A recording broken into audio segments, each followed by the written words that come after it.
अस्सलामुअलैकुम मोअज़्ज़िज़ नाज़रीन, TYM news में अब तमाम का खैर मकदम है।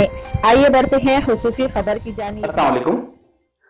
हैदराबाद में लोग हैदरा से और मूसी रिवर से बहुत परेशान हैं, जबकि आपको मालूम होना चाहिए कि हैदरा एक अलग डिपार्टमेंट है, मूसी रिवर एक अलग प्रोजेक्ट है।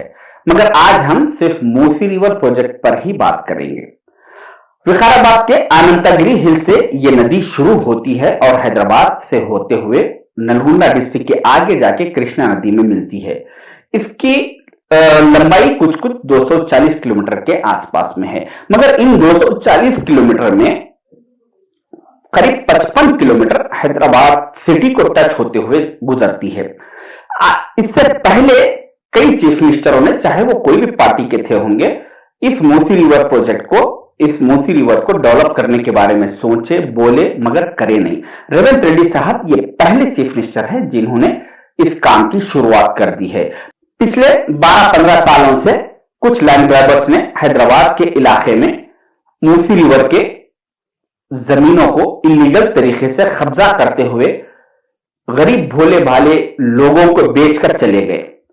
आज जो लोग वहां पर उसमें जो जमीनात खरीदे, उन लोगों की सारी जिंदगी की जमा पूंजी लगा के वो एक अपने छोटे छोटे आशियाने बना लिए, मगर आज हुकूमत की जानिब से जब वो आशियानों को डिमोलिश कर दिया जा रहा है तो वो बहुत ज्यादा लोग तकलीफ में हैं और होना भी चाहिए।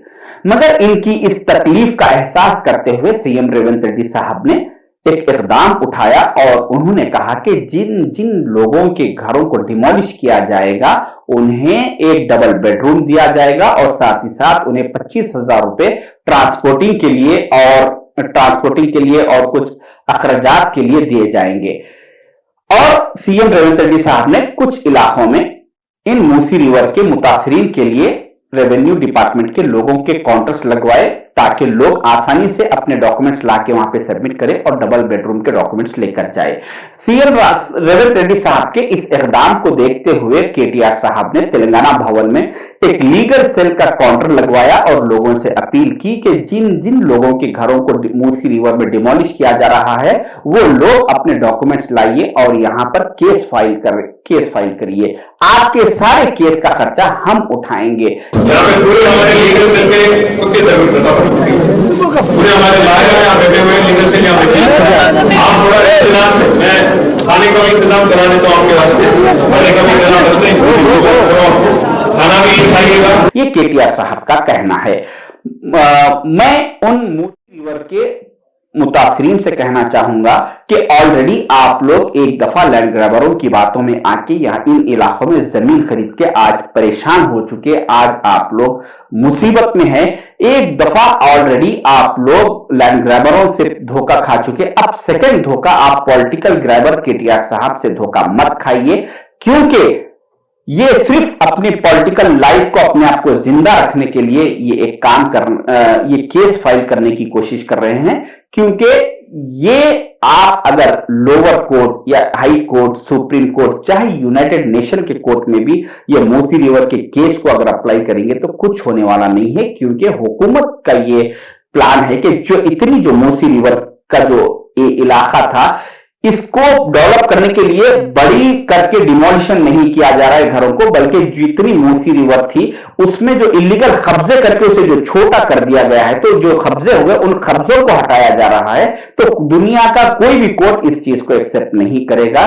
आप लोगों के साथ ये खेल खेला जा रहा है केटीआर साहब की तरफ से, लिहाजा आप इनकी बातों में मत आइए। अगर केटीआर साहब को अगर हकीकत में ऐसा नदी के में बहने वाले पानी में मुतासिर होने वाले लोगों से अगर हकीकत में मोहब्बत होती तो बंडला बुड़ा चंद्रान गुट्टे के इलाके में एक ताहिर साहब वहां पे एक मौसूफ है, उनकी फैमिली के 2020 में वहां पर बाढ़ आई और उस बाढ़ में उनके सगे भाई, उनके 2 बेटे और उनके 3 भवा और उनका एक पोतरा और एक नवासी, ये 8 लोग उनकी आंखों के सामने पानी के बहाव में बह गए और जाने चली गई। उसके बाद केटीआर साहब वहां पे आके ताहिर साहब से मुलाकात किए और उन्हें तहखुन दिया कि मैं आपको डबल बेडरूम दूंगा और आपके खानदान में, जिसका खानदान पूरा तबाह हो चुका है, उनको उनसे उनको ये उम्मीद दिलाई गई है कि आपको आपके घर में जो बच्चे कुछ लोग हैं उनमें से किसी को नौकरी भी दी जाएगी।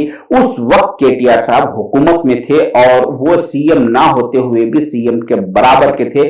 उनके लिए एक नौकरी और एक डबल बेडरूम इस ताहिर साहब को देना एक सेकंड का या एक मिनट का उनके लिए काम था, मगर वो आके झूठा वादा करके उनसे चले गए। आज तक उनको नौकरी नहीं मिली। आज आप लोगों के साथ जो ये केटीआर साहब कर रही है सिर्फ दिखावा है, इनकी बातों में मत आइए।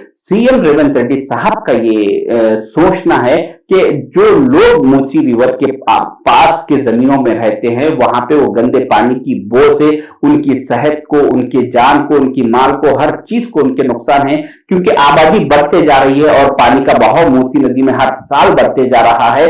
उससे हर साल लोगों के घरों में पानी दाखिल होकर उनकी जिंदगियां खराब होते जा रही है। इसीलिए परमानेंट सोल्यूशन के लिए रेवंत रेड्डी साहब ने यह डबल बेडरूम का इकदाम उठाया है। आप लोग हुकूमत से ताउन कीजिए, क्योंकि सीएम साहब का ये इकदाम है। सीएम साहब का ये सोचना है कि जिस तरह से 1908 में इस मूसी रिवर में एक बाढ़ आई थी जिसके बाद हैदराबाद के करीब 15,000 लोगों की जान चली गई थी, लोग भय के चले गए थे।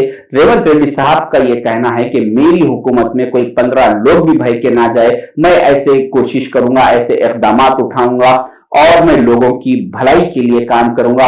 आप सब लोग जो इससे मुतासिर है, आज आप लोग तकलीफ में है, मुझे इस चीज का एहसास है, हमें भी उस बात की तकलीफ है, मगर आप लोग हुकूमत से ताउन कीजिए, क्योंकि दूसरा कोर्टों में केसेस फाइल करने से कुछ होने वाला नहीं है। सीएम साहब के इस इकदाम से एक और भी आप मेरी बात नोट करके रख लीजिए कि आने वाले 30-40 सालों तक कोई लैंड ग्रैबर, कोई मूसी रिवर के पास, नदियों के पास, नालों के पास, तालाबों के पास इलीगल कब्जे करके बेचने की जरूरत नहीं करेगा और लोगों को बेवकूफ बनाने की हिम्मत अब कोई लैंड ग्रैबर नहीं कर सकता। शुक्रिया, अल्लाह हाफिज।